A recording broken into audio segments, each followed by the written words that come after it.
ಸಖತ್ ಖಾರ ಬಣ್ಣ ಮತ್ತು ರುಚಿ ಆಚಿ ಚಿಲ್ಲಿ ಪೌಡರ್. ಇಂಡಿಗೋ ವಿಮಾನಗಳ ಹಾರಾಟದಲ್ಲಿ ವ್ಯತ್ಯಯ ಆಗಿದೆ. ದೇಶಾದ್ಯಂತ 500ಕ್ಕೂ ಹೆಚ್ಚು ಇಂಡಿಗೋ ಫ್ಲೈಟ್ ಕ್ಯಾನ್ಸಲ್ ಆಗಿವೆ. 4ನೇ ದಿನವೂ ಕೂಡ ಪ್ರಯಾಣಿಕರು ಪರದಾಡ್ತಾ ಇದ್ದಾರೆ. ದೇಶಾದ್ಯಂತ 500ಕ್ಕೂ ಹೆಚ್ಚು ಇಂಡಿಗೋ ಫ್ಲೈಟ್ಗಳು ಕ್ಯಾನ್ಸಲ್ ಆಗ್ತಿರೋದು. 4ನೇ ದಿನ ಕೂಡ ಪ್ರಯಾಣಿಕರು ಪರದಾಡಬೇಕಾಯಿತು. ಕೆಂಪೇಗೌಡ ಏರ್ಪೋರ್ಟ್ನಲ್ಲೂ ಕೂಡ ಪ್ರಯಾಣಿಕರು ಪರದಾಡಿದರು. ರೈಲ್ವೆ ಸ್ಟೇಷನ್ಗಿಂತ ಕಡೆಯಾದಂಥ ಏರ್ಪೋರ್ಟ್ ಟರ್ಮಿನಲ್. ಸಾಮಾನ್ಯವಾಗಿ ರೈಲ್ವೆ ಸ್ಟೇಷನ್ ಎಷ್ಟು ರಶ್ ಆಗಿರುತ್ತೋ ಅದಕ್ಕಿಂತ ಕೆಟ್ಟದಾಗಿತ್ತು ಇಲ್ಲಿನ ಪರಿಸ್ಥಿತಿ. ಕಾದು ಕಾದು ಎಲ್ಲದರಲ್ಲಿ ಜನ ನಿದ್ದೆಗೆ ಜಾರಿದರು.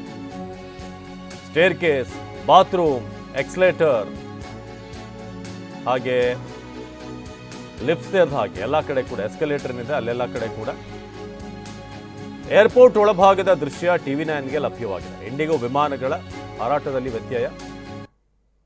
ಸೊ ಎಲ್ಲ ಕಡೆ ಕೂಡ ಲಿಫ್ಟ್ನಲ್ಲಿ, ಎಸ್ಕಲೇಟರ್ನಲ್ಲಿ, ಎಲ್ಲದರಲ್ಲಿ ಜನ. ಸೊ ಏರ್ಪೋರ್ಟ್ ಒಳಭಾಗದ ದೃಶ್ಯ ಟಿವಿ 9ಗೆ ಲಭ್ಯವಾಗಿದೆ. ಇಂಡಿಗೋ ಸಿಬ್ಬಂದಿ ಏನಿದ್ದಾರೆ ಅವರಿಗೆ ಪ್ರಯಾಣಿಕರಿಂದ ತೀವ್ರ ತರಾಟೆಗೆ ತೆಗೆದುಕೊಳ್ಳಲಾಗಿದೆ. ಸೊ ನಮ್ಮಲ್ಲಿ ಇಂಡಿಗೋ ಸಾಕಷ್ಟು ಜನ ಅದನ್ನು ಡಿಪೆಂಡ್ ಆಗಿರೋದು. ನಿಮಗೆ ಈ ಹತ್ತಿರದ ಫ್ಲೈಟ್ಗಳಿರ್ಬೋದು, ದೂರಕ್ಕೆ ಹೋಗುವಂಥದ್ದು ಎಲ್ಲ ಕಡೆ ಕೂಡ ಲೋಕಲ್ ಫ್ಲೈಟ್ಗಳು ಕೂಡ, ಅಂದರೆ ದೇಸಿ ಫ್ಲೈಟ್ಗಳು ಇಂಡಿಗೋ ಹೆಚ್ಚಾಗಿದೆ. ಸೊ ರೈಲ್ವೆ ಸ್ಟೇಷನ್ಗಿಂತ ಜನ ಜಾಸ್ತಿ ರಶ್ ಆಗಿ, ಕ್ರೌಡ್ ಆಗಿ ಕೂತಿದ್ರಲ್ಲಿ.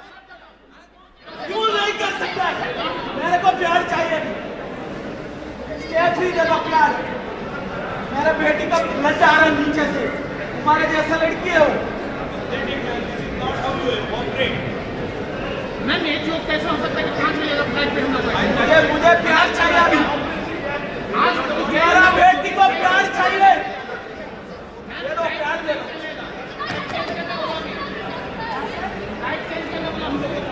5 बजे से इधर है, 5 बजे से पानी नहीं दे रहा, खाना नहीं दे रहा।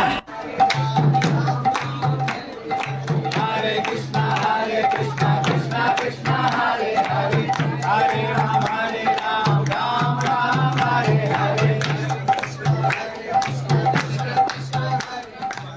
ನೋಡಿ, ಏರ್ಪೋರ್ಟ್ನಲ್ಲಿ ಪರಿಸ್ಥಿತಿ ಎಲ್ಲಿಗೆ ಬಂದಿತ್ತು ಅಂತಂದರೆ ಎಷ್ಟು ಹೊತ್ತು ಅಂತ ಕಾಯೋದು, ಸುಮ್ಮನೆ ಕೂತ್ಕೊಳ್ಳೋದು. ನಂತರ ಎಲ್ಲರೂ ಕೂಡ ಅಲ್ಲಿ ಹಾಡು ಹಾಡೋಕ್ಕೆ, ಭಜನೆ ಮಾಡೋಕ್ಕೆ ಮುಂದಾದರು. ನೀವೀಗ ನೋಡ್ತಾ ಇದ್ರೆ ಒಂದಷ್ಟು ಕೃಷ್ಣ ಭಕ್ತರು ಎಲ್ಲರೂ ಕೂಡ ಅಲ್ಲಿ ಏರ್ಪೋರ್ಟ್ನಲ್ಲೇ ರಾಮ್ ರಾಮ್ ಅಂತ ರಾಮನ ಭಜನೆ, ಕೃಷ್ಣನ ಹೆಸರುಗಳನ್ನು ಅಲ್ಲಿ ಪಠಿಸ್ತಾ ಅಥವಾ ಹಾಡು ಹೇಳ್ತಾ ಕುಣಿತಾ ಟೈಮ್ ಪಾಸ್ ಮಾಡಬೇಕಾಯ್ತು.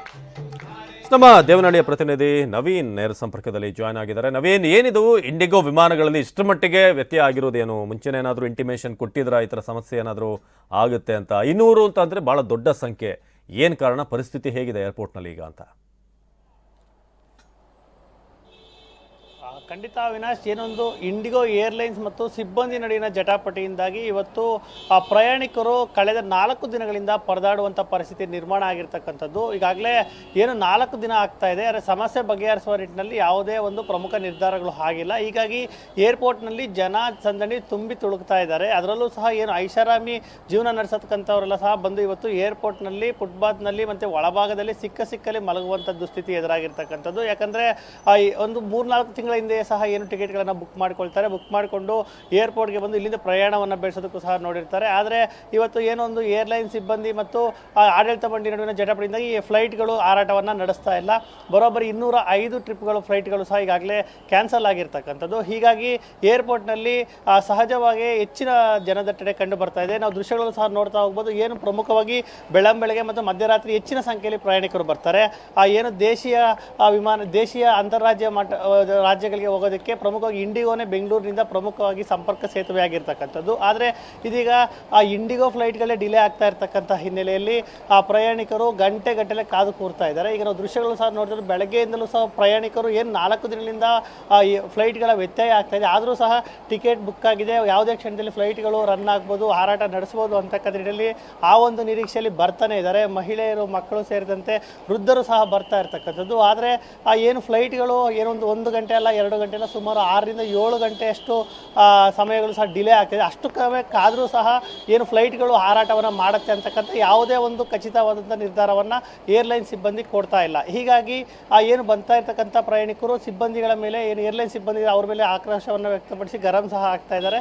ಯಾಕಂದರೆ ಇಲ್ಲಿ ಊಟ ತಿಂಡಿ ತಗೊಳ್ಳೋದಕ್ಕೂ ಸಹ ದುಬಾರಿ ಹಣವನ್ನು ಕೊಡಬೇಕು. ಅಷ್ಟು ಕೊಟ್ಟರೂ ಸಹ ಇಲ್ಲಿ ಕೂರೋದಕ್ಕೂ ಆಸನದ ವ್ಯವಸ್ಥೆಗಳಿಲ್ಲ, ಮಲಗೋದಕ್ಕೆ ವ್ಯವಸ್ಥೆ ಇಲ್ಲ. ಹೀಗಾಗಿ ಏನೊಂದು ಅಕಾಮಿಡೇಷನ್ನ ವ್ಯವಸ್ಥೆಯನ್ನು ಸಹ ಇದು ಏರ್ಲೈನ್ ಸಿಬ್ಬಂದಿ ಮಾಡಿಕೊಡ್ತಾ ಇಲ್ಲ. ಹೀಗಾಗಿ ನಾವು ಯಾವ ರೀತಿ ಇಲ್ಲಿ ಇರಬೇಕು ಅಂತ ಹೇಳಿ ಆಕ್ರೋಶವನ್ನು ಹೊರಹಾಕ್ತಾ ಇದ್ದಾರೆ. ಇದು ಪ್ರಮುಖವಾಗಿ ಬೆಂಗಳೂರು ಮಾತ್ರವಲ್ಲದೆ ದೇಶದ ಪ್ರಮುಖ ವಿಮಾನ ನಿಲ್ದಾಣಗಳು ಸಹ ಇದೇ ಒಂದು ಪರಿಸ್ಥಿತಿ ಇವತ್ತು ಮುಂದುವರಿತಾ ಇರತಕ್ಕಂಥದ್ದು. ರಾತ್ರಿಯಿಂದಲೂ ಸಹ ಈ ಒಂದು ಪರದಾಟವನ್ನು ಅನುಭವಿಸ್ತಾ ಏನೊಂದು ಏರ್ಪೋರ್ಟ್ನಲ್ಲಿ ಪ್ರಯಾಣಿಕರು ಕಾಲ ಕಳೆಯುವಂಥ ದೃಶ್ಯಗಳು ಸಾಮಾನ್ಯವಾಗಿ ಕಂಡು ಬರ್ತಿದೆ. ಜೊತೆಗೆ ಆಕ್ರೋಶವನ್ನು ವ್ಯಕ್ತಪಡಿಸ್ತಾ ಇರ್ತಕ್ಕಂಥದ್ದು ಸಹ ಕಂಡು ಬರ್ತಾ ಇರ್ತಕ್ಕಂಥದ್ದು. ಅವಿನಾಶ್, ಧನ್ಯವಾದ ನವೀನ್ ಮಾಹಿತಿಗಾಗಿ. ಇದು ಸದ್ಯಕ್ಕೆ ಏರ್ಪೋರ್ಟ್ನಲ್ಲಿರುವಂತಹ ಪರಿಸ್ಥಿತಿ.